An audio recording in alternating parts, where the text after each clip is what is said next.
Padre, gracias te damos, Señor, por estos momentos. Gracias te damos por los que estamos en este lugar, Señor. Sabemos, Señor, que tú nos estás permitiendo, Señor, en estos tiempos estar aquí los jueves, Señor. Y ha sido un recorrido largo, Señor, en cuanto a estar aquí cada vez que se nos ha permitido congregarnos, Señor. Y no solamente lo digo por esta iglesia, muchas iglesias se congregan jueves, miércoles, martes, Señor. Pero hay un ambiente, Señor, en todo el mundo en cual puede llegar un día que no se nos permita. Y muchos se van a contentar, pero otros, Señor, simplemente levantarán su cabeza y será cuando veremos, Señor, de que nuestra redención está cerca, cuando la iglesia sea perseguida, cuando la iglesia, Señor, de una u otra manera empiece a sentir ese agobio, Señor, del gobierno, ese agobio, Señor, de los que quieren perseguir tu santo y bendito nombre como lo fueron al principio, Señor. Pero gracias por los que perseveran, gracias por los que no solamente aquí, sino en muchos lugares, muchas iglesias, Señor, se disponen en su corazón a hacerlo, sea cualquier día de la semana. Gracias te damos. Y gracias te damos también por los que ofrendan, los que dan con un corazón alegre, Señor. Los que saben y entienden, Señor, los propósitos y motivos de tu obra, lo que es la iglesia, Señor. Gracias te damos porque tu evangelio sigue siendo predicado, Señor, hasta los confines de la tierra, Señor, donde hay misioneros, hay evangelistas, donde hay otros lugares donde nosotros no podemos llegar, Señor. Y a través de nuestros diezmos y ofrendas y diezmos de diezmos, Señor, podemos, Señor, hacer que la obra siga, Señor, avanzando, la obra de tu reino, Señor. Gracias, Señor, en tu nombre te damos honra y gloria. Amén. Bueno, vamos a seguir viendo la clase de lo que es la iglesia. En nuestra declaración de fe acabamos de ver lo que es la iglesia, su origen, sus componentes, su ministerio, la adoración a Dios, la edificación del cuerpo de Cristo, la evangelización del mundo. Eso es lo que es nuestra declaración de fe, ¿no? Y simplemente para no abundar mucho, traemos unos 3, 4 temas que podemos decir de cuándo inició o cuándo empezó la iglesia para que tengamos un concepto o una idea de cuándo la iglesia y qué es la iglesia. ¿Qué es la iglesia, hermanos? ¿Qué puede usted? Vamos a hacer preguntas. Para usted, en una corta frase, ¿qué es la iglesia para usted? ¿Cómo entiende qué es la iglesia? Para así poder nosotros entender. Y quien quiera contestar, está abierto el lugar, pero la pregunta general de esta tarde para los que estamos aquí, ¿qué entiendes tú qué es la iglesia? ¿Alguien quiere algo rápido, algo que puede decir? Para mí, yo entiendo la iglesia es esto. Claro, a veces nos extendemos, pero está bien, tenemos el tiempo, pero ¿qué es la iglesia, hermanos? ¿Alguien? Aquí hay jóvenes, pero también hay hermanos adultos, pero ¿qué es la iglesia? Porque muchos, bueno. Un grupo de personas redimidas por la sangre de Cristo. Un grupo de personas redimidas por la sangre de Cristo. ¿Algo más? Eso. ¿Alguien más? ¿Qué es la iglesia? Yo creo que es servicio. La iglesia es servicio. Ok. ¿Alguien más? ¿Nadie más? Congregación de fieles cristianos. La iglesia es una congregación de fieles cristianos. ¿Ok? ¿Alguien más? ¿Quién da más? O sea, está bien. Amén, hermano. Es el grupo de personas que reconoce a Dios como su Señor y se guardan para Él. Es un grupo de personas que reconocen al Señor y se guardan para Él como su amada, ¿no? Todos los comentarios, bueno, son siempre bienvenidos a tener el concepto de lo que es iglesia. Y bueno, para poder empezar a dar un corto reflexión o enseñanza con respecto a qué es la iglesia, porque también es cuándo inició la iglesia, desde cuándo podemos ver. Mucha gente en la actualidad hoy en día entiende la iglesia y si te das cuenta, muchos hacemos referencia ¿a qué? A un edificio. Voy a la iglesia, ¿no? Y acuérdense que en el principio era en las casas y Jesús estaba predicando. Fíjense que Jesús no necesitó de un edificio como este, aunque fue al templo a orar o fue al templo a leer ese versículo que quedó plasmado cuando dijo esta palabra se ha cumplido hoy. ¿Se acuerdan? Estaba en un templo. pero vemos de que en cuanto a lo que es la iglesia, cómo inició la iglesia y como dijo mi hermano, qué significa servir en la iglesia o viviendo como una iglesia de servicio, pues vamos a ver esos tipos de temas.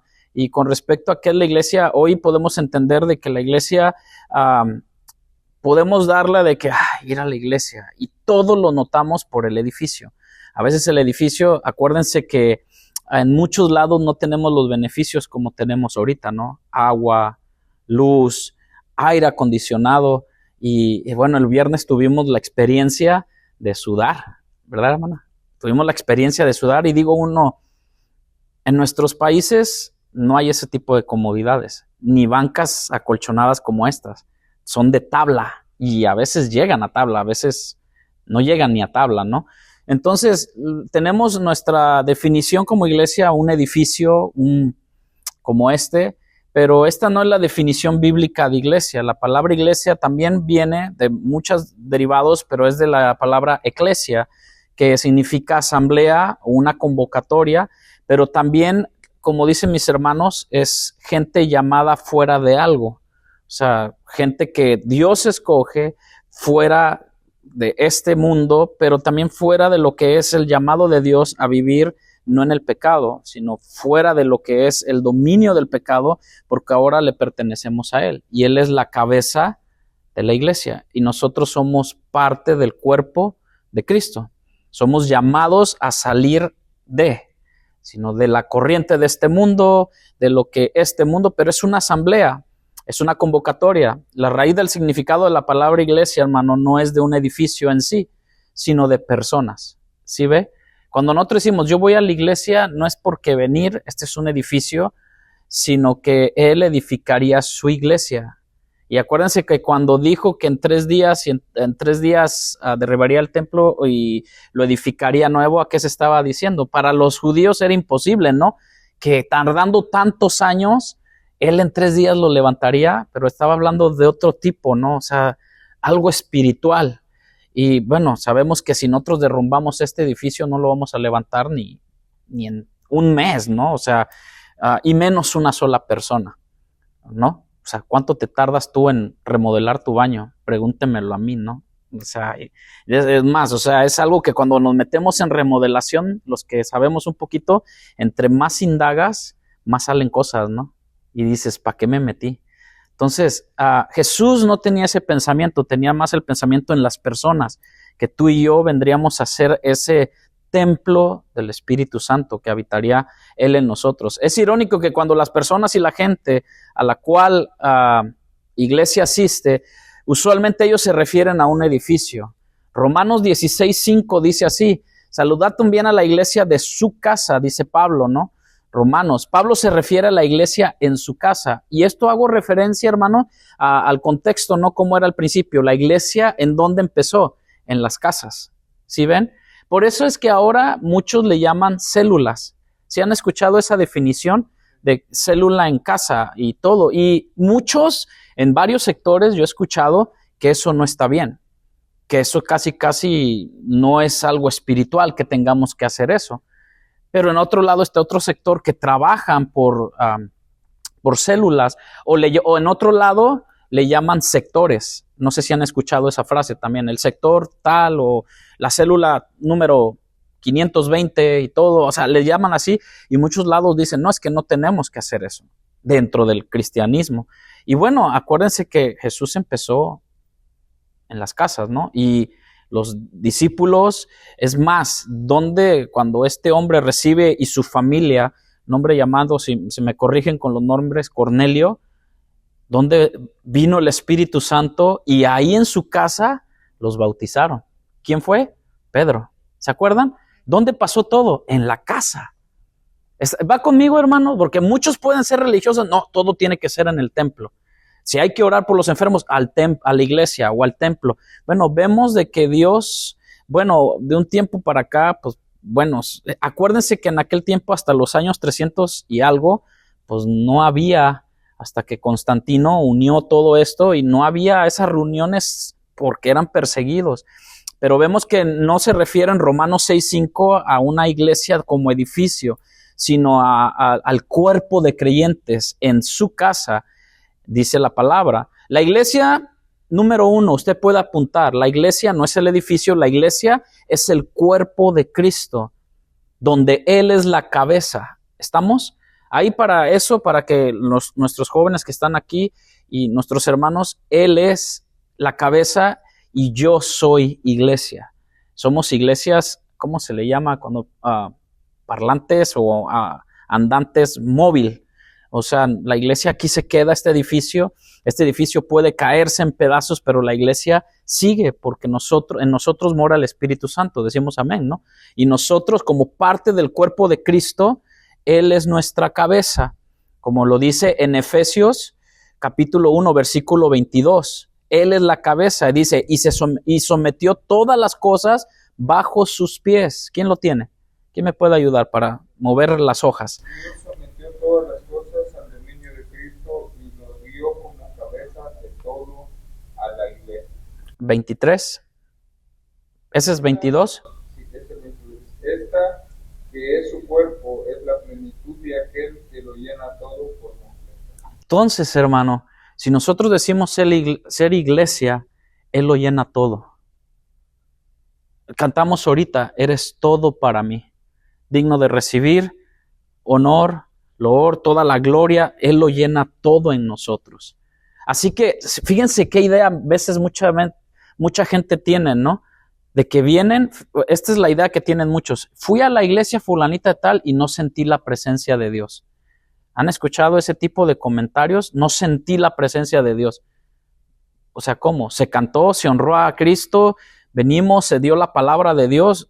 Son la gente que busca emociones, que busca que haya gritos por acá, gritos por allá, y que bueno, alabamos a Dios y todo, y muy respetable. Algunos no utilizan piano, o más bien utilizan órgano y todo, y a veces decimos, bueno, ahí no se siente la presencia de Dios. Claro que cada uno de nosotros, hermanos, tenemos una forma diferente, un carácter diferente. No voy a pedirle yo a mi hermano Rudy que alaba a Dios de la misma manera que yo alabo a Dios. ¿Me explico? O que yo adoro a Dios.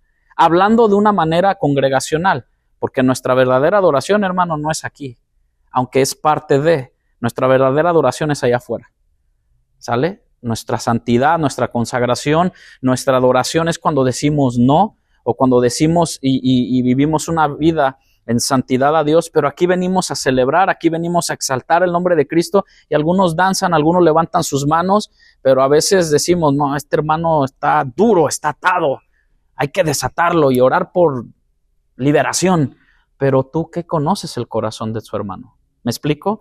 O sea, a veces llegamos hasta ese punto de que, bueno, el día que cuando usted suba acá arriba y dirija o toque un instrumento, se va a dar cuenta de cada una de las caras, ¿no? Que tienen las personas. De unos andan pensando en una cosa, otros bostezan, otros están llorando, cada uno de una diferente manera se ve, pero vemos que la palabra de Dios en Efesios, Pablo lo dijo, y como dice mi hermano, el cual puso bajo sus pies todas las cosas y lo dio por cabeza sobre todas las cosas a la iglesia. ¿Quién es la iglesia?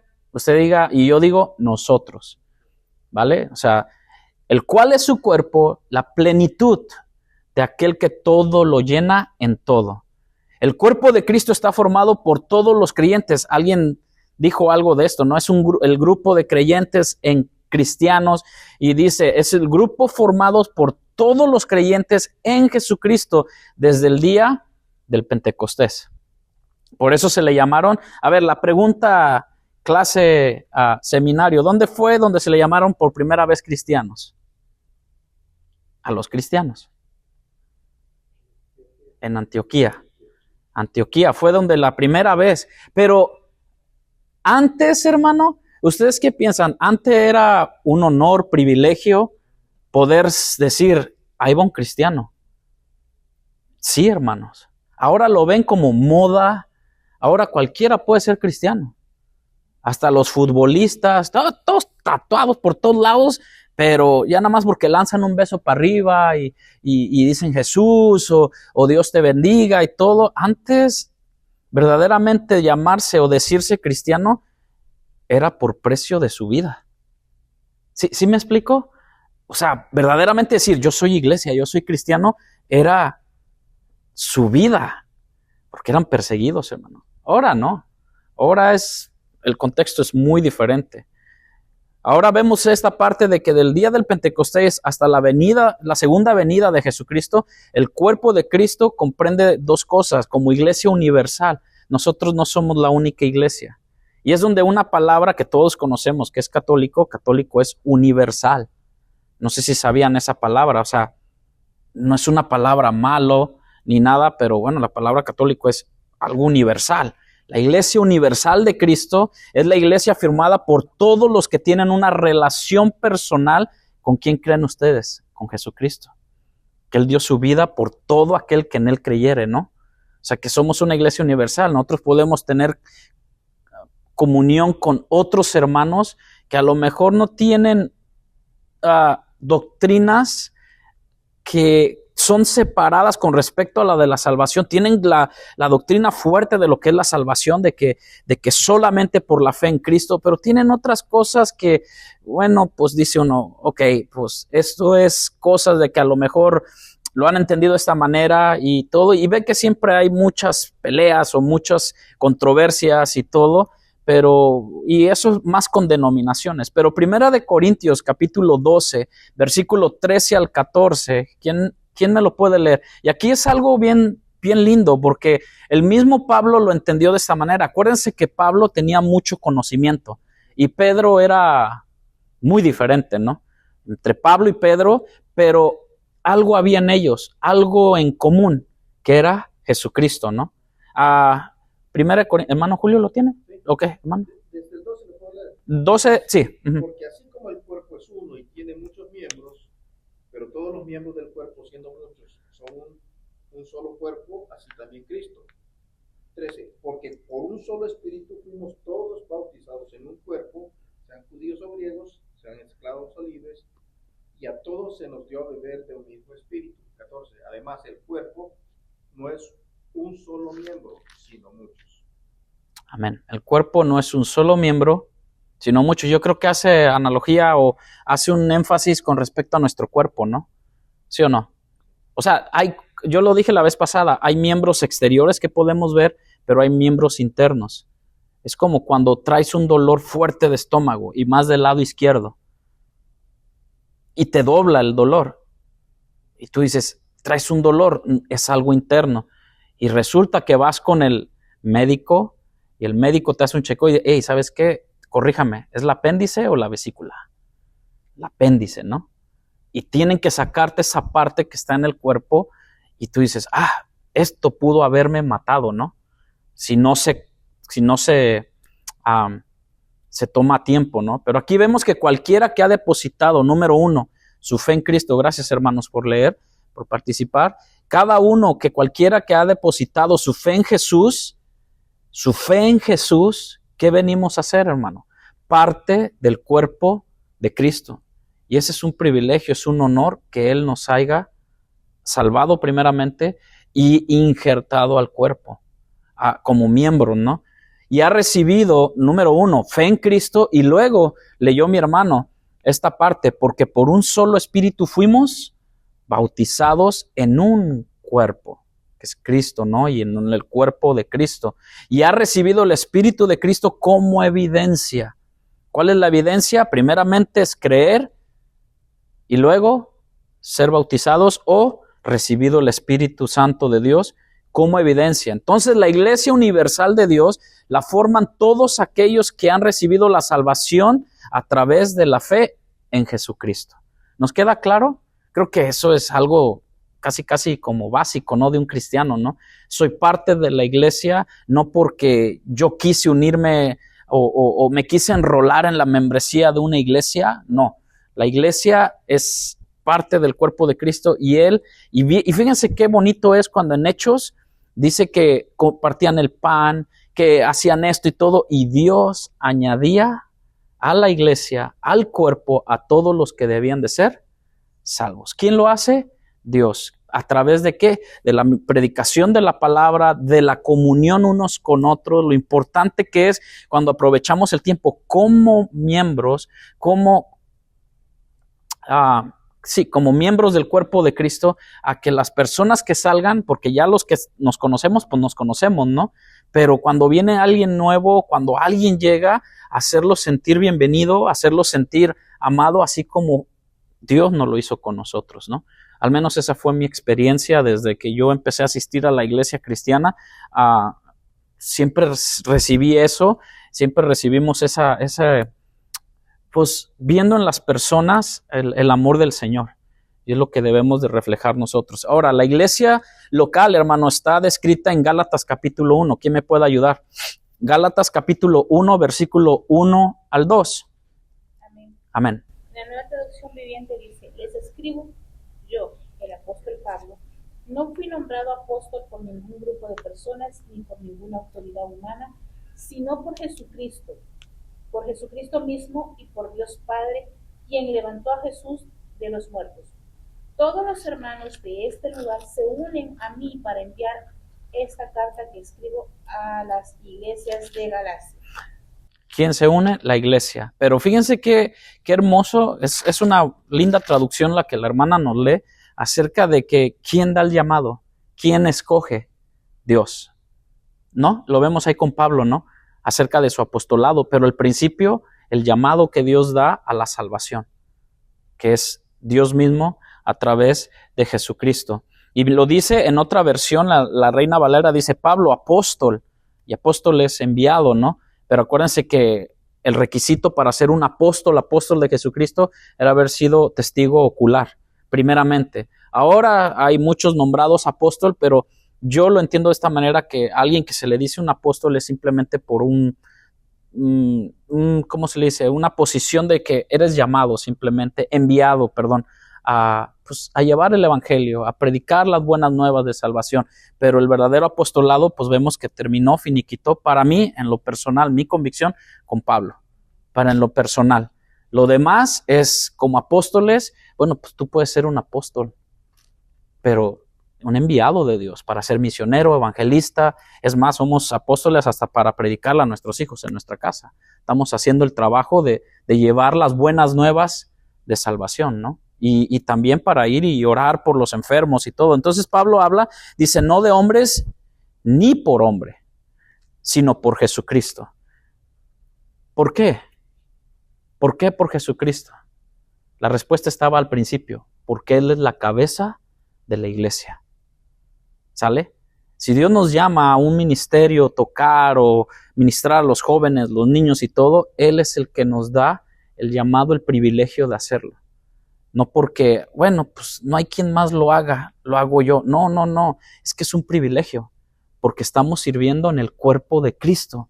¿Me explico en esto, hermano? O sea, no es algo de que así sea, lo que sea, venir, cambiar unos, ¿cómo se llama? Luces, venir y limpiar, venir y lavar el excusado y todo. Sabemos que algo Dios, porque eso vamos a ver un poquito en el servicio próxima semana, pero vamos a ver con respecto a esto de que es un privilegio, es un honor que Dios nos da de poder servir. Algunos no pueden estar y todo, pero sepan esto también, hermano, porque en el ministerio de Jesucristo y de los apóstoles había mujeres que no podían viajar, a lo mejor no podían congregarse en las casas, pero aportaban con sus bienes. Eso honra a Dios también. Aunque ahora se ha malinterpretado eso, pero en aquel tiempo honraban a Dios, servían a Dios con sus bienes. ¿Por qué? Dice, bueno, ¿por qué con sus bienes? Porque si se dan cuenta, Pablo fue misionero. Pablo abrió muchas iglesias y muchas, ¿cómo se le dice? Se me fue. Patrocinaban sus viajes misioneros de Pablo. ¿Me explico? Que hay gente que a lo mejor usted no la pueda ver aquí y todo, pero hay gente que entiende esta parte de que no querer comprar a Dios o los milagros o la bendición de Dios a través de que, bueno, no voy, pero ahí está mi dinero. No. Esta gente lo hacía con conciencia, con razón de ser y con sentido común de que habían aceptado a Cristo y se sentían parte del cuerpo y ayudaban a que este cuerpo siguiera sabiendo que la cabeza era ¿quién? Cristo. ¿Sale? Entonces vemos que en la provincia de Galacia había muchas iglesias, lo que llamamos una iglesia local, como esta de aquí, la iglesia aquí en Memphis, estamos aquí, una iglesia, hay otra, aquí mismo nos congregamos, ¿cuántas iglesias los domingos? 3, con diferentes a lo mejor pensamientos, doctrina, pero con un mismo, con una misma esencia, con una misma sustancia de saber y reconocer quién es el que salva, en quién hemos puesto nuestra fe. Y vemos de que así hay como otro tipo de denominaciones y todo, y respetamos. Y vemos de que, bueno, la obra, ¿quién la hace? Dios. No es la iglesia, la denominación en sí, sino la iglesia del cuerpo de Cristo, universal. Porque nosotros estamos aquí. Somos poquitos, somos muchos, pero hay otros hermanos en la fe que están cruzando la calle. Hay otros que están en otra esquina. Y hay unos que quieren simplemente altercar contigo por ciertas cosas o convicciones de que porque tocamos y utilizamos música contemporánea para tocar y todo, y no, que debe de ser himnario. Y empiezan con discusiones vanas y dice uno, pero ¿qué es la esencia de la iglesia? Es Cristo. Es Cristo, su sangre, la cruz. Y empiezan a hacer ese tipo de cosas, pero en la iglesia local, una iglesia local es un cuerpo de creyentes. Aquí en este lugar, la iglesia universal la forman los que han confiado en Cristo. En eso es lo que debemos de enfocarnos, en eso es lo que debemos de llevar a la gente a que, ¿en quién has confiado? En Cristo para la salvación. Pero después vemos de que estos miembros de la iglesia universal tenemos que, en vez de estar peleando por cosas que a veces no, mejor buscar el amor y el compañerismo para la edificación de la iglesia local e universal. Porque si no lo hacemos aquí, ¿cómo lo vamos a hacer allá? No, hay que tener a veces la cordura, la templanza, porque así como nosotros a veces nos toleran, nosotros sabemos también tolerar. Ahora, con esto no quiero decir que solapemos el pecado o las herejías, por lógico, pues no, ¿verdad? Porque ahí están. En el libro de Judas habla acerca de este asunto de que, bueno, aquellos que están, bueno, Pablo también llama la atención a otros que andaban diciendo otras cosas, pero bueno, al final de cuentas, nunca vamos a ganar a lo mejor con mucha gente, ni se trata de convencimiento, porque la convicción de pecado y la convicción de todo la trae el mismo Espíritu Santo. Pero eso no significa que no aprendamos Biblia y que no tengamos convicciones fuertes y convicciones muy, muy plasmadas en la palabra de Dios, en Cristo Jesús nuestro Señor. Amén. ¿Alguien quiere compartir algo para poder? Voy a terminar esta parte. Déjenme terminar y luego abro un poquito para poder cambiar el tema. En resumen, la iglesia dijimos que no es un edificio ni mucho menos una denominación, aunque respetamos. ¿Me explico en esta parte? Respetamos. Hemos estado en denominaciones. Al menos yo lo puedo decir así, o en organizaciones, ¿no? O sea, hemos estado, es más, muchos de nosotros salimos del lado pentecostés, otro del lado apostólico, otros bautistas, pero bueno, sabemos que la iglesia en sí no es un edificio de denominación, respetamos y hemos trabajado codo a codo con muchos de ellos, ¿no? De hecho, donde se nos renta o donde estamos en el otro local, las oraciones y todo, bueno, son hermanos en la fe. Yo lo veo así, no sé usted, pero yo lo veo así. De acuerdo a la Biblia, la iglesia entonces es el cuerpo de Cristo. Todos aquellos que han depositado su fe en Jesucristo para salvación, como Juan 3:16 nos lo dice, porque de tal manera amó Dios al mundo, ¿no? Que ha dado a su Hijo unigénito para todo aquel que en Él cree. No se pierda, mas tenga vida eterna. Y como Corintios 12:13, hay miembros, hermano, de la iglesia universal en iglesias locales. Somos universal. Y a veces, si ustedes se dan cuenta, llega gente y no, pues yo me congregaba y todo en tal iglesia, pero llegué aquí y todo y alabamos al mismo Señor y al mismo Cristo, el que murió y empezamos a tener esa convicción y esa doctrina de la salvación, de lo que es la redención, la justificación y todo, y compaginamos, aunque dicen, no, es que ese tipo de música no me gusta, pero bueno, pues alabamos a Dios. Pero se congrega, o sea, llega a la iglesia local siendo la iglesia universal de otro lado, colombianos, hasta los mismos mexicanos, ¿no? Y a veces podemos decir, no, es que allá donde yo vengo, puros corridos cristianos. Y digo, ¿cómo correr? Sí, los que se van, no se crean, no. O sea, acordeón y todo, y respetamos también. Pues allá vengo yo también. Venimos de un estado donde pues era corridos o norteñas, y decíamos y estudiaba los cantos, y dices tú, bueno, alabamos al Señor, y es respetable. Nada más que el problema es que a veces nos enfrascamos en nuestra iglesia local, y es que así debe de ser. Bueno, es que nos falta ir a los barrios, no de aquí, sino de otros países donde tienen muy diferente su alabanza, pero cuando tú ves, hay adoración, hay alabanza, y honran a Dios con sus cantos de diferente estilo, y es muy respetable. La iglesia local es donde los miembros de la iglesia universal pueden aplicar plenamente los principios del cuerpo, como en 1 Corintios capítulo 12, alentándose, enseñándose y edificándose unos a otros en el conocimiento y la gracia del Señor Jesucristo. ¿Qué nos demanda el Señor? ¿Qué nos aconseja el mismo Pablo con respecto a eso? Nos debemos de alentar. Número 1, como iglesia, ¿no? Alentándonos, en vez de a veces reprochándonos muchas cosas. Ahora, con esto no quiere decir, en el aliento, en el alentarse uno al otro, es saber que la persona necesita y que está mal, y que hay que alentarla, de que Dios perdona, de que Dios sana, pero también con enseñanza. ¿Sale? Con enseñanza. ¿Y qué es la enseñanza? La palabra. La palabra trae disciplina, la palabra trae convicción, la palabra trae confrontación, si es cierto. Es más, es tanto lo que uno pueda ver desde Génesis hasta Apocalipsis. Es más, Dios, sí, Dios es amor, pero también vemos que Dios siempre le enseñó y los confrontó a su pueblo, porque eran de dura cerviz. Pero Dios no quita el dedo del renglón, pero por cuanto los amó, tanto los amó. Si ustedes ven, pues hay gente que dice, no, es que el Antiguo Testamento vemos un Dios sangriento. Pero empieza el Nuevo Testamento y termina los evangelios dando la vida de su Hijo. Cuán grande amor, ¿no? Digo, tenemos que ser nivelados. Porque aquel que dice, no, es que pura tiradera aquí, y no, que puro echar del pecado, que me arrepiente y todo. Bueno, Dios lo puso así, pero vemos en el evangelio, dio a su único hijo por amor a nosotros.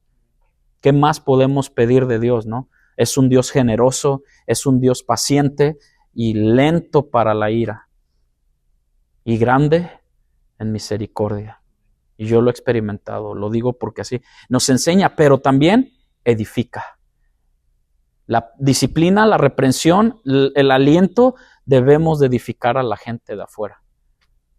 Hoy en la semana alguien me habló y hace tiempo que le habíamos dado un consejo, mi esposa y yo, y me habló en la semana y me dijo, hice lo que tuve que hacer. Y le dije, ¿y cómo le fue? Bien. Dice, pensé que iba a resultar de otra manera, y yo ya no tanto me acordaba de eso, porque pues uno pues lo pone en las manos del Señor, ora por las personas, y eso fue como 2 meses, y al principio dice, tuve que hablar con tal persona, y luego después me esperé para hablar con la otra persona, y gracias a Dios estoy bien con ellos. Y yo, mire, no, es que usted, le digo, no, la gloria es del Señor, nosotros no, pero es que, no, le digo, fuimos instrumentos, hermano, para la honra y gloria del Señor. El consejo lo da el Señor, porque yo entiendo esto, alentarse, enseñarse y edificándose uno a otros en el conocimiento, y lo que viene al siguiente, la gracia de nuestro Señor Jesucristo. Amén. Esto es parte pequeño de qué es la iglesia.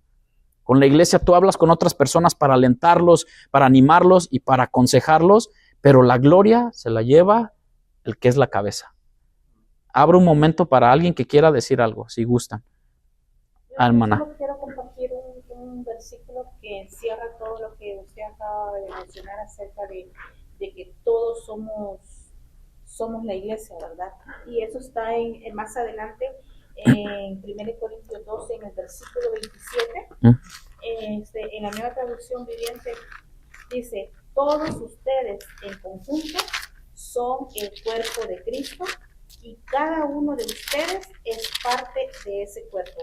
Es decir, que no debemos de tener dudas de que todos nosotros somos la iglesia, de que no es el edificio en sí, sino todos nosotros, adheridos al cuerpo de Cristo. Amén.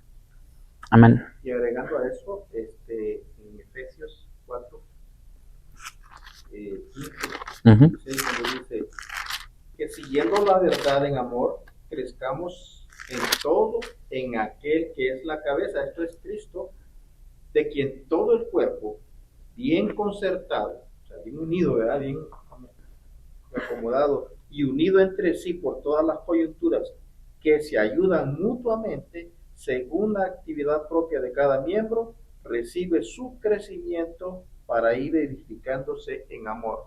Ahí está la unidad de los miembros por medio de las coyunturas, dice, con toda unidad y ayudándose para recibir ese crecimiento e ir edificándose en amor. ¿Qué es lo que estamos haciendo ahora? Nos estamos edificando en amor por medio de la palabra, porque nos reunimos, nos unimos y nos mantenemos en contacto. Ese es lo ideal, ese es el propósito de la iglesia, el mantenerse unida. No es que nos vemos el domingo, no es que nos vemos el martes, saludos, un texto, está bien todo eso, pero es más que eso, donde podamos estar, por decir una palabra, amalgamados, unidos, atados unos a los otros, en el sentido de que somos parte, miembros de un mismo cuerpo de Cristo. Cristo es la cabeza. Amén. ¿Alguien más? ¿Muchachas? ¿No? ¿No, hermano? ¿No? Ok. ¿Cuándo inició o cómo empezó la iglesia? Todos saben, todos sabemos, ¿no? ¿Cuándo empezó la iglesia? ¿Cómo inició? Y todos los cristianos o todos los teólogos o los que estudian, algunos no comparten esto, pero la mayoría lo hace, que inició en el día del Pentecostés, ¿no? Ahí es donde empezó todo, pero otros dicen que no, que fue en la resurrección de Cristo. Hay otra rama que dice, ahí empezó, porque en su resurrección es donde empieza todo. Pero bueno, nosotros vemos de que en el día del Pentecostés, 50 días después de la Pascua, la última Pascua que nuestro Señor Jesucristo comió con sus discípulos, pues entendemos de que de ahí se vio, porque estaban todos unánimes, juntos, un grupo de personas apartados, esperando la promesa que le había dicho el Señor, que alguien más vendría, que el Consolador vendría, y bueno, todo esto, ¿no? Cuando Jesús murió y resucitó, la palabra que se traduce como iglesia, lo que acabamos de ver, son como, hay otra parte que dice llamados del mundo para Dios, o sea que fuimos llamados del mundo para con Dios. También está esa traducción. Y esta palabra se utiliza en casi toda la Biblia para referirse a todos aquellos que han nacido de nuevo. Juan capítulo 3, versículo 3, ¿quién me puede ayudar? Y también Romanos, voy a dar 4 textos. Aquí sí todos me ayudan, por favor. Juan capítulo 3, versículo 3, Romanos capítulo 10, versículo 9 y 10, hermana. Efesios capítulo, algunos ya los leímos, pero bueno, es simplemente para reforzar. Efesios 1, 22, 23 y Colosenses 1, 18. Juan 3, 3. Amén.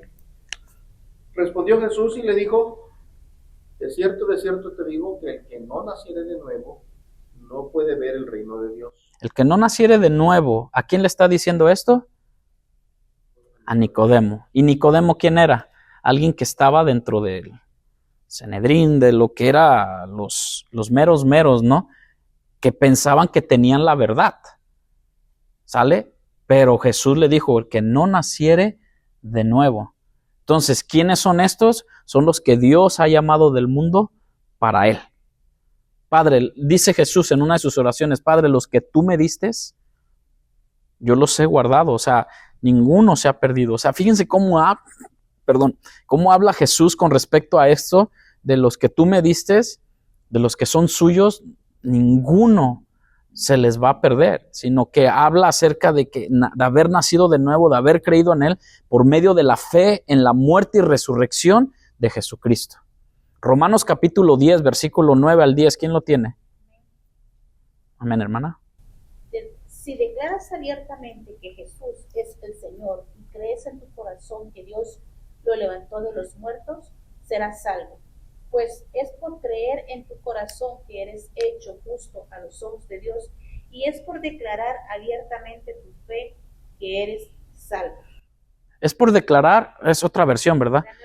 nueva traducción viviente, está buena. Es por declarar abiertamente.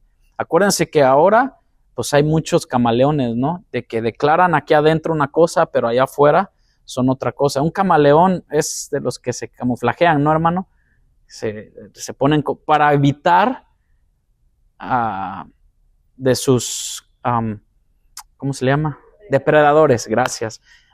Para evitar, haz de cuenta, el cristiano que se camuflajea con aquellos que de afuera, pues es para evitar que se burlen de él y se camuflajean. Y se camuflajean dentro de la iglesia, ¿para qué? Para evitar que dentro de la iglesia lo vean como una persona pues, que no ha sido convertida, pero habla como cristiano, levanta sus manos y todo. Y eso es camuflajear, o sea, eso es parte, pero como esta versión nos dice la hermana, de que la gente pueda ver nuestra fe verdadera, de lo que verdaderamente somos, que aguantemos el agravio, que aguantemos de que el evangelio no es una moda, hermanos. El evangelio, debemos entenderlo de esta manera, es una necesidad para el pecador. Estamos tan necesitados en esta manera de una necesidad de que sea predicado el evangelio, porque ¿cuál es la necesidad o cuál es? De que si no creemos y no seguimos sus pasos, simplemente es la condenación eterna. El ser humano siempre tiene hambre y sed de algo. No les sacia, los jóvenes de ahora, los adultos, los niños, no sacia con muchas cosas, sino que quieren algo nuevo, pero ya está el evangelio. Y la palabra aquí vuelve a tomar sentido con respecto a iglesia, es cuando se usa referente a todos los creyentes de todo el mundo, universalmente hablando. Es un sinónimo de la expresión, la palabra iglesia, de cuerpo de Cristo. Y es donde Efesios 1, 22, 23, Colosenses 1, 18, nos lo especifica un poquito más, pero vemos de que el evangelio debe ser, dijo Pablo, me es impuesta necesidad, predicar, hablar de Cristo. ¿Sabe por qué, hermano? Porque alguien dijo por ahí, ¿cuántas muertes, pero cuántos recién nacidos no nacen en un día? No sé si puedan buscar esto ahí de volada en Google y todo, una idea de cuántos fallecidos y cuántos nacimientos hay. No traje la nota, no se me vino ahorita a la mente, pero cuántos de esos que se van, no se les habló de Cristo. O sea, que veamos que la iglesia no es tanto la iglesia de que, ven, te invito a mi iglesia. ¿Qué estamos diciendo? Te invito a mi edificio. Tú eres iglesia. Ellos quieren verte a ti, cómo hablas, que escuchas, que ves, cómo te comportas. Eso es lo que la gente ve. Y a lo mejor, como dijo un gran escritor, dijo, a lo mejor vas a ser tú la única carta abierta de la Biblia que la gente va a ver en toda su vida. Y tú dices, ah, caray. Y tú dices, eso es una gran responsabilidad, ¿no? Es un gran compromiso. Pero pues si ni siquiera nos queremos comprometer con la iglesia en algo sencillo como es el servicio, imagínense hablarle a alguien verdaderamente de Cristo, pues no nos engañemos a nosotros mismos. Efesios 1, 22, 23, ¿quién lo tiene? Amén.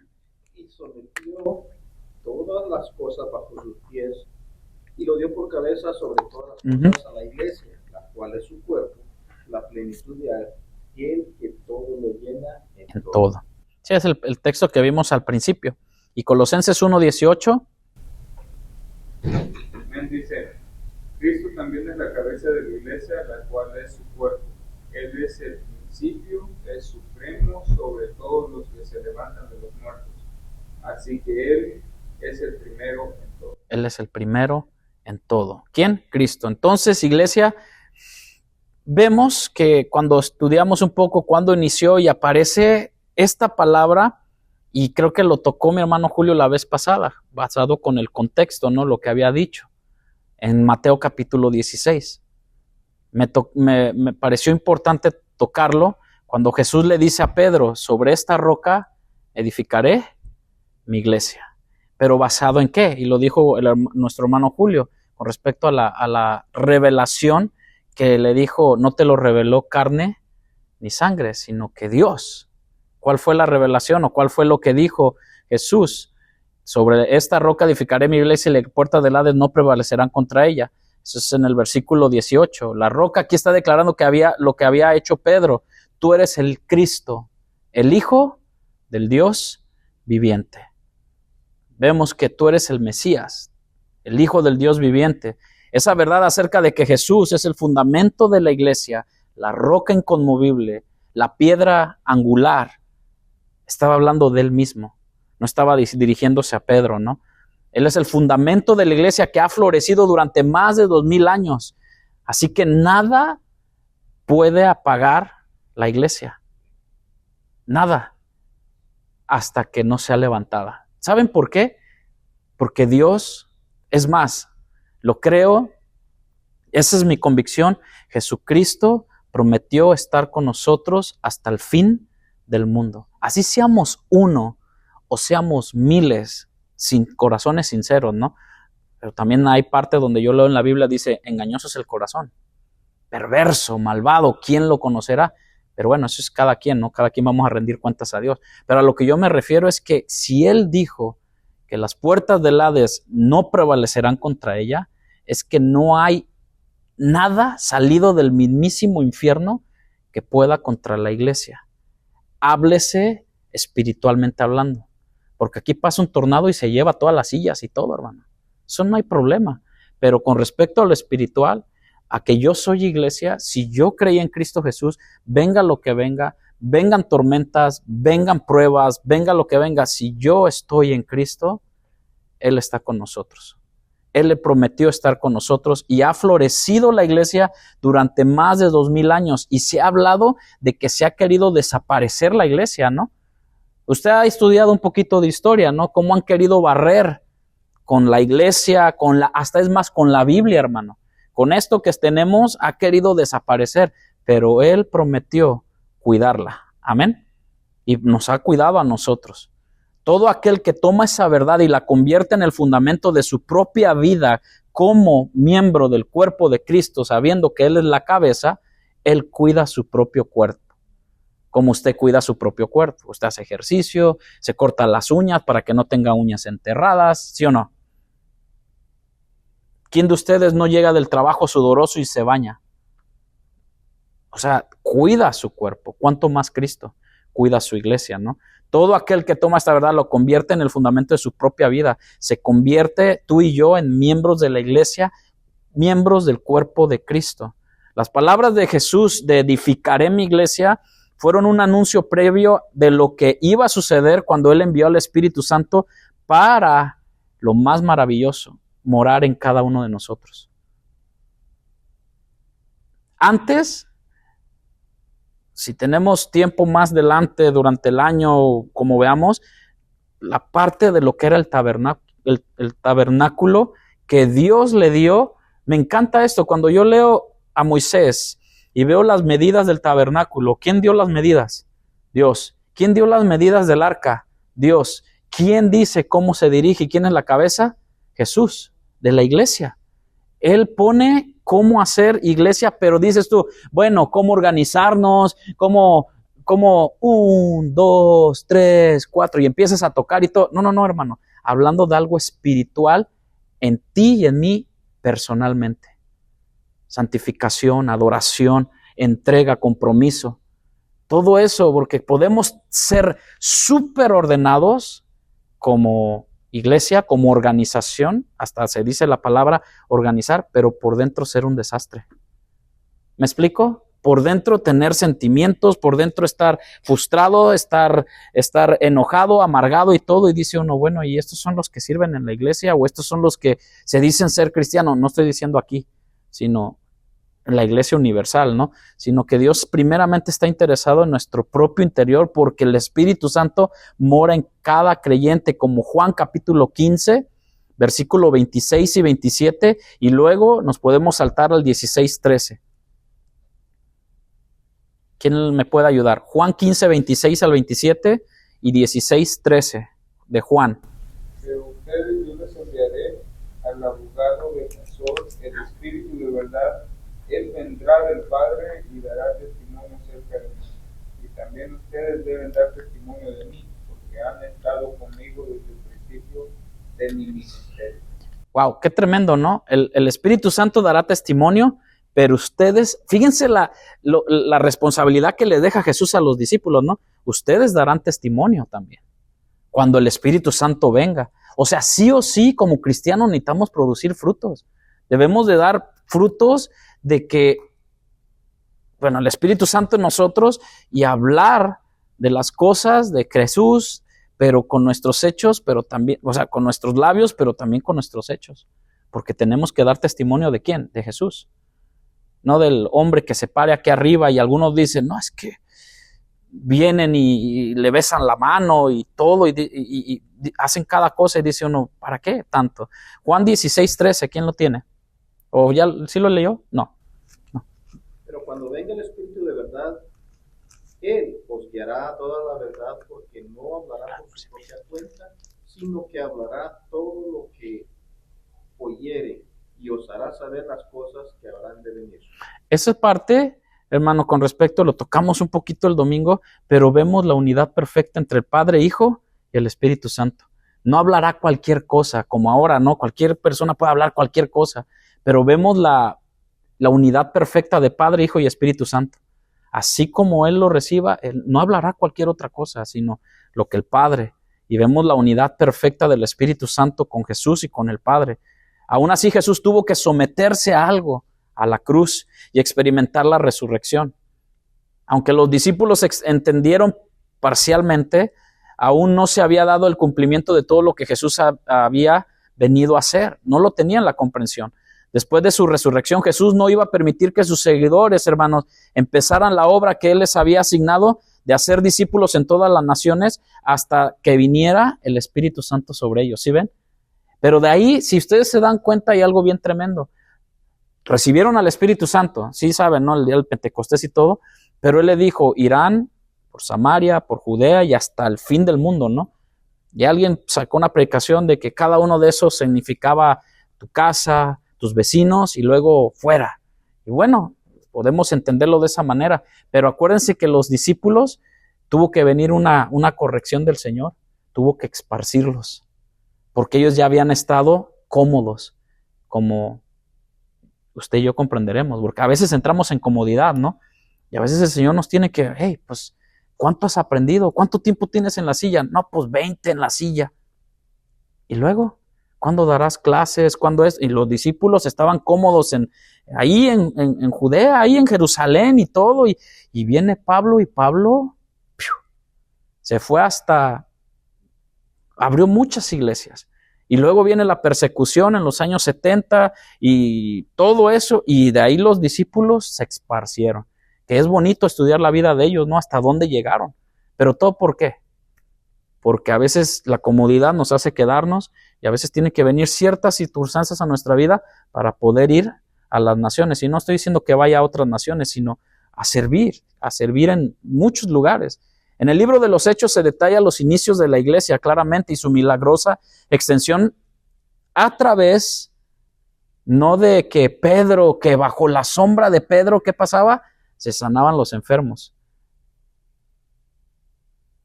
Hay un canto, ¿sí se acuerdan? Cuando Pedro y todos se sanaban los enfermos, no era la sombra ni tampoco Pedro, sino que él tenía el Espíritu Santo. La importancia, ¿no? Y claro, esos milagros se tuvieron que ver en aquel tiempo porque los milagros, dice que al predicar la palabra y al creer en Jesús, eso era añadidura y lo seguirían. No era lo que ahora es primero los milagros y después les predicamos la palabra, o a veces si se predica la palabra, pues bien les va, ¿no? Dice que 10 días después de que Jesús ascendió al cielo, en Hechos capítulo 1, versículo 9, el Espíritu Santo fue derramado como por cerca de 120 que estaban en el aposento alto, ¿no? Seguidores de Jesús que habían esperado y no solamente estaban ahí, sino estaban orando. Eso está en Hechos capítulo 1, 15 y el 2 o el 1 al 4.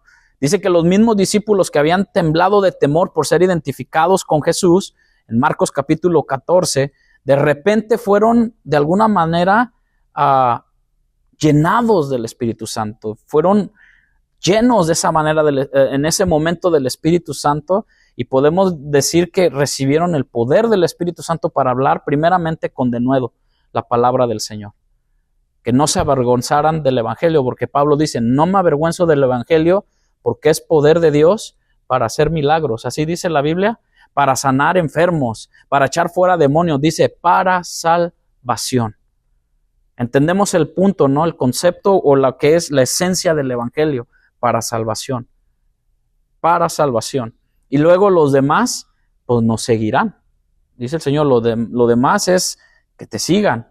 Los mismos discípulos habían temblado al principio con esto, pero después fueron, por decirlo de una manera, que es una palabra que a lo mejor anda muy de moda, pero se empoderaron del Espíritu Santo, y el Espíritu Santo no solamente vino ese momento, sino que habitó en ellos, porque fue la promesa de Jesús, ¿no? Para proclamar con denuedo el evangelio del Mesías resucitado y del Mesías clavado en la cruz y del Mesías mismo resucitado. ¿Qué Dios había hecho eso? Y habitar entre los seres humanos, confirmando así sus mensajes y con señales y prodigios. Eso es lo que le digo, de confirmando con señales y prodigios el mensaje de salvación. Miles de judíos de todas partes del mundo habían ido a Jerusalén para la fiesta del Pentecostés, ustedes lo saben. Estando allí, escucharon el evangelio en su propia lengua. Y fueron muchos los que creyeron, ahí en Hechos capítulo 2, y aquellos que fueron salvos fueron inmediatamente bautizados. Y muchos se añadían todos los días a la iglesia. Cuando se desató esa persecución que hablamos, los creyentes fueron dispersados, llevando consigo el mensaje del evangelio, y la iglesia, hermanos, se extendió rápidamente en todos los lugares conocidos de la tierra. Y he escuchado a muchos escritores de historia y todo, dice que la iglesia crece mucho más en conocimiento y en temor a Dios cuando hay cosas tremendas en el mundo. La historia lo habla así, ¿no? De que, bueno, es que cuando pasa este momento, como que nace un celo y todo, pero yo digo, ¿por qué algunos necesitamos esperar que pasen ciertas cosas, no? Y eso lo ejemplifico con nuestra vida personal, porque a veces necesitamos esperar que cosas nos pasen para reaccionar. ¿Por qué? ¿Te has respondido tú esa? Yo me la he preguntado mucho. ¿Por qué? ¿Por qué? Y es como cuando nuestros hijos, pero no te dije que no agarraras la estufa porque estaba caliente, y el niño volvió a hacerlo. Ya no. ¿Por qué? Por naturaleza, hermano. A veces es la naturaleza de no poner atención en ser obedientes, ser receptores de la palabra, de ser no solamente oidores, sino también hacedores de la palabra. ¿Vale? Ya mero termino. El comienzo, pues, de la iglesia involucró a judíos en Jerusalén, claramente, porque para ellos fue dada, pero entraron los gentiles. La iglesia pronto se extendió a otros grupos de personas, a los samaritanos. ¿Y quién puso el ojo en los samaritanos? ¿Quién se acuerda? Jesús, ¿verdad? Porque los judíos con los samaritanos, pues no se llevaban, ¿no? O sea, no. Es como ahora nosotros, los mexicanos, tenemos bronca con otros y no podemos compartir juntos y todo. Pero vemos el amor de Cristo que sobrepasa todo entendimiento, que podemos tener esa comunión con otras nacionalidades o X, ¿no? Con cualquier tipo de persona, ¿no? Dios, los samaritanos fueron evangelizados ciertamente en Hechos capítulo 8 por un discípulo que ya fue llamado Felipe. En Hechos 10 también Dios le dio una visión a Pedro. ¿Se acuerdan de esa visión? De que no llames inmundo lo que yo he santificado. Y a veces eso lo vemos en la iglesia.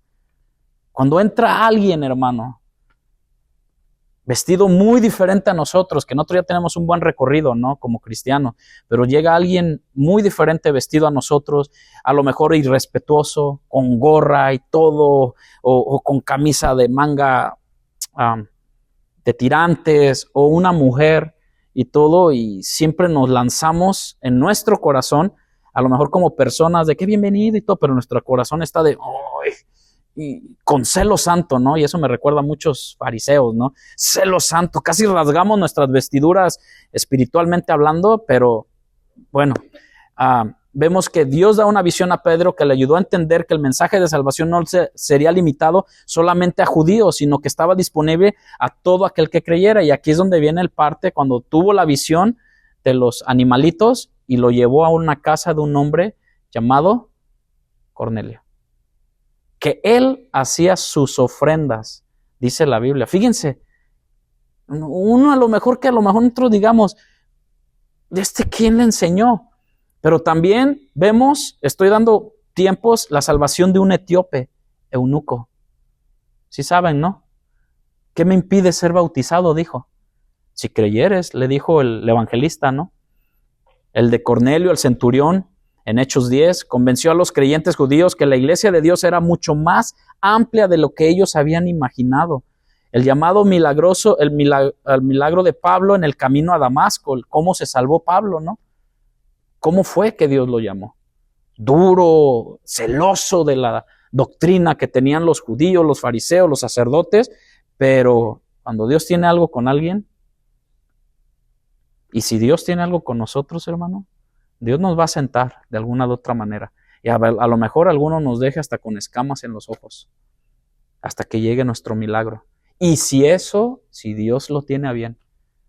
Pero prefiero, por eso, esa es una metáfora bien tremenda, prefiero estar mejor sin un ojo al cielo que sin los dos, pero bueno, hablando con respecto, es mejor entrar de una manera que decirle a Dios, Señor, aquí estoy. El llamado milagroso de Pablo preparó el escenario para una mayor difusión del evangelio a los gentiles. ¿Quién fue Pablo? Y bueno, así podemos ver las palabras proféticas o lo que Dios o que Jesús hizo a Pedro antes de la crucifixión.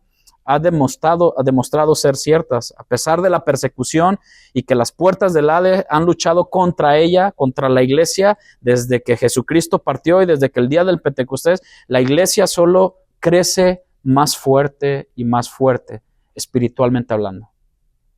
Aunque el amor de muchos hoy en día se está enfriando. Apocalipsis 7:9 proporciona una visión de la iglesia como Dios diseñó que fuera.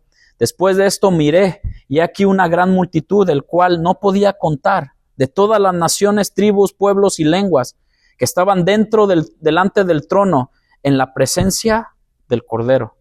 La iglesia que Jesús inició, porque Él la inició, Él es la cabeza, dijimos, ¿no? Continuará hasta el día en que Él venga por nosotros. ¿Cuántos dicen amén? Seamos lo que seamos. Mi consejo o parte de mi palabra es que, hermano, si eres creyente, nacido de nuevo, sigue siendo fiel a Cristo. Porque Él es fiel y verdadero. Y Él prometió que un día vendrá. Y ese día se acerca. Y todo lo que suceda alrededor, todo se está alineando, así como se alineó cuando Jesucristo vino por primera vez al mundo. Hubo señales. La última, por decirlo así de una manera, una estrella que guiaba a los 3 reyes que fueron a traerle estos presentes, y ahí se notó que la escritura se había cumplido. Cuando vieron al Mesías, Rey de Reyes y Señor de Señores, que había nacido. Y luego lo demás, usted lo sabe. Su ministerio, su crecimiento, su muerte y su resurrección. Y no quedó ahí. Él dijo que Él volvería.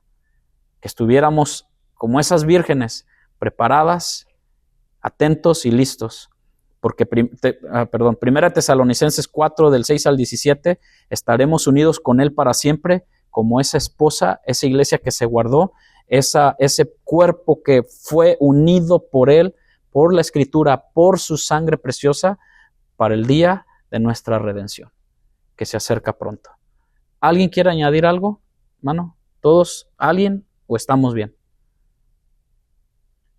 Cierre sus... Solamente un rapidito, acá, en la parte donde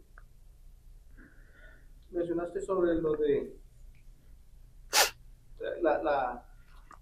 el testimonio que dio, la testificación que dio Pedro, allá cuando Jesucristo le preguntó, ¿y ustedes qué dicen? ¿Quién dice que soy yo? Tú eres el Cristo, el Hijo del...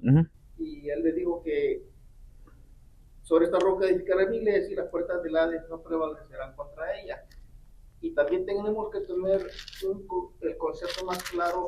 Si bien es cierto, entendemos que como que el Hades, el infierno, todo el mal está atacando a Cristo y que no lo va a decir. De verdad, no lo va a decir.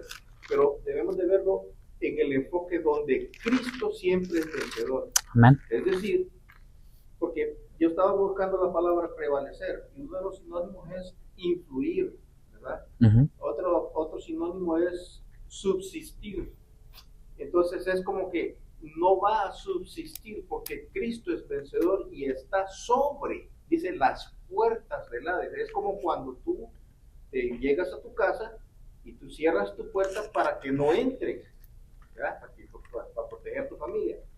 Pues el Hades tiene sus puertas y la puerta no está para atacar, está para protegerse. Entonces tenemos que entender el concepto de que Cristo es el vencedor y que el Hades, el infierno, no tiene escapatoria, porque Cristo lo vence y la va a vencer, ya lo venció, ya venció el mal. Entonces, para que tengamos una claridad de que no es la lucha entre el bien y el mal, y ahora el mal está, y ahí está ganando, y ahí vamos arriba y abajo, no. Cristo siempre es vencedor, y lo que resulta en nuestro tiempo y lo que está pasando en nuestra vida, que vemos mucha maldad, es porque Dios así lo ha dispuesto. Dijo que habrá mucho mal y que el amor de muchos se enfriará, pero pues que solamente sería el principio de dolores de lo que habría de venir. Pero eso ya es una otra historia. Sí, o sea, vemos lo que es la maldad se va a desbordar, ¿no? Y todo lo vemos, ¿no? Entonces, bueno, estos han sido 2 puntos importantes con respecto a la iglesia. El próximo veremos viviendo como una iglesia en servicio. Y creo que Dios nos puede hablar, nos puede ministrar con respecto a esto, en cómo invertir tu tiempo, tus dones, tus recursos, tu energía y todo lo que tienes para el bien del cuerpo de Cristo. ¿Sale? Eso también es parte de lo que es la iglesia. Padre, gracias te damos. Bendícenos en esta tarde. Señor, lo único que queremos es glorificarte, exaltarte. Señor, si algo en nosotros, Señor, está mal, Señor, haznos ver, porque tú tiendes, Señor, a ayudarnos, a hacernos mirar las cosas, porque tu Espíritu Santo nos guía a toda verdad, Señor. Padre, gracias por la presencia de cada uno de mis hermanos, que son tu iglesia, que es parte de la iglesia, que son parte del cuerpo de Cristo, que eres tú, mi Dios, que eres tú, mi Padre, que eres tú, Espíritu Santo, somos parte de este cuerpo, Señor, que tú eres la cabeza, Jesús. Llévanos con bien a nuestros hogares, poder meditar tu palabra y entender y crecer más, Señor, para la honra y gloria de tu reino y de tu nombre, establecido en nuestros corazones, pero también danos el denuedo cada día para poder ministrar a aquellos que vienen cada domingo, aquellos que vienen cada jueves, aquellos que vemos en las oraciones, Señor, para animarlos, consolarlos, fortalecerlos, Señor, y sobre todo, Señor, enseñarles el camino que tu Espíritu Santo nos tiene, Señor. Te lo pedimos en tu santo nombre, bendito Jesús. Cada uno se ha despedido en esta noche. Amén. Dios les bendiga, hermanos. Pasen buenas noches.